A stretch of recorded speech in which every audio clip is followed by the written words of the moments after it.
एक तो कोरोना जैसी भयानक संक्रामक महामारी, ऊपर से जनता से लेकर जमहूरियत तक की गलती भारी, और अब ऑक्सीजन सिलेंडर के लिए मची अंधी दौड़। हर किसी में दवा से लेकर बेड तक छीन लेने की मची होड़। हिंदुस्तान पर हर किसी का पाप पड़ रहा भारी, इसीलिए 2 डोज जिंदगी की लेने की कर लो तैयारी। ये सार है हिंदुस्तान में फैली महामारी की दूसरी लहर का, जो उम्मीद भी दिखा रही है और आगे के खतरे भी दिखा रही है, जिसे समझने के लिए ज्यादा पीछे जाने की जरूरत नहीं। सिर्फ 2 महीने पहले के हालात को झांक लेने भर की जरूरत है, जब सरकारें इस महामारी के गुजर जाने का खामोशी से जश्न मना रही थी और जनता अपनी बेफिक्री से कुतर्क ढूंढ रही थी। मास्क कहाँ है आपका? यहाँ पे मैडम पहनने के लिए ना ये मास्क। मास्क पहनना चाहिए ना सर। पहना है ना? आपने अभी भी ठीक से मास्क नहीं पहना है। इससे ठीक क्या पहनेगा? मर जाएगा सांस लेके। पहनना चाहिए ना सर, कोरोना भी गया नहीं है। बात कर रहे हैं ना मैडम। मास्क लगा के भी आप बात करें। हाँ ठीक है। वो जान घबराता है इसलिए नहीं लगाते। अब धूप कितना पड़ रहा है। पर आपने मास्क क्यों नहीं लगाया? गर्मी की वजह से नहीं लगा रखा था। बैग में रह गया। आप कहाँ पर हो पता है आपको? हाँ दिल्ली।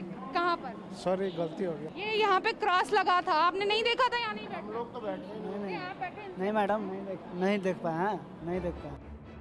तब पूरा देश शुतुरमुर्ग की तरह उस आंधी से मुंह चुरा रहा था जो आने ही वाला था। 1 साल पहले के लॉकडाउन ने सभी को बता भी दिया और समझा भी दिया कि एसएमएस यानी कि सैनिटाइजेशन, मास्क और सोशल डिस्टेंसिंग ही वो एकमात्र दवाई है जिससे कोरोना के वायरस को डर लगता है। लेकिन देश के लोगों का डर कुछ यूं निकल गया जैसे कोरोना का दौर ही गुजर गया हो, और यही वजह है कि कोरोना का वायरस दोबारा लौटा, और जब लौटा तो पहले से ज्यादा घातक और ज्यादा जानलेवा बनकर, जो 10-15 दिनों में अपना पूरा विशाल पंजा दिखा सकता है।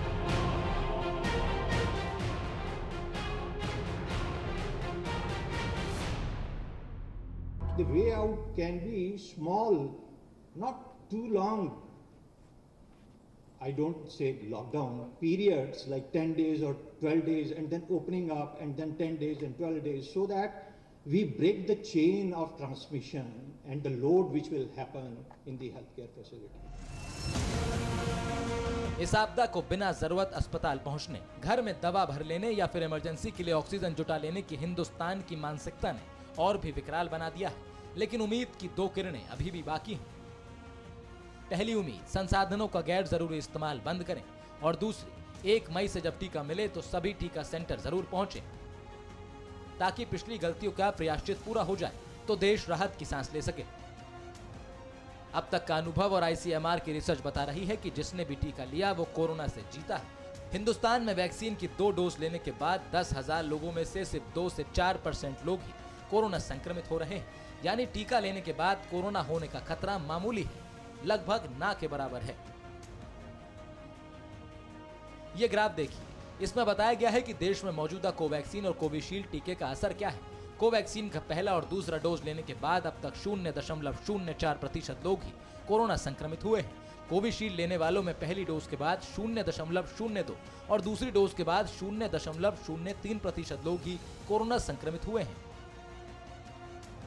हालांकि सुरक्षा कवच तैयार हो जाने के बावजूद इनको भी एसएमएस का पालन करना जरूरी है, लेकिन ये आंकड़ा बता रहा है कि 1 मई से सभी के लिए टीकाकरण शुरू होने और देश में कुछ और कंपनियों की वैक्सीन आने के बाद देश के लोग ही देश को बचा सकते हैं, ज्यादा से ज्यादा संख्या में टीका लगवा कर।